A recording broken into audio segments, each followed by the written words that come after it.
ભાજપની parliamentary board બેઠકને લઈને મહત્વના સમાચાર છે। પાર્લામેન્ટરી બોર્ડની બેઠકમાં એ અને બી વર્ગની નગરપાલિકાની જ ચર્ચા।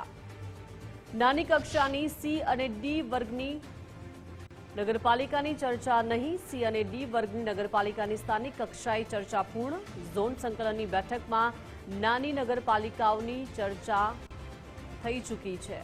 પાર્લામેન્ટરી બોર્ડની બેઠકમાં મનપાના ઉમેદવાર અંગે ચર્ચા। તાલુકા અને જિલ્લા પંચાયતના ઉમેદવાર અંગે પણ ચર્ચાઓ। વધુ વિગત સાથે સંવાદદાતા નિકુંજ જોડાઈ ગયા છે। જી નિકુંજ। ભાજપની ચાલી રહેલી પાર્લામેન્ટરી બોર્ડમાંથી સમાચાર મળી રહ્યા છે કે પાર્લામેન્ટરી બોર્ડ બેઠકમાં એ અને બી વર્ગની નગરપાલિકાઓ છે તેના ઉમેદવારને લઈને ચર્ચા થશે। એટલે કે જે મોટી નગરપાલિકાઓ છે જેને એ અને બી વર્ગની અંદર સમાવેશ કરવામાં આવ્યો છે તેના ઉમેદવાર પસંદગી સંદર્ભે પાર્લામેન્ટરીમાં આ મુદ્દો રખાશે અને તેના સંદર્ભે ચર્ચા થશે।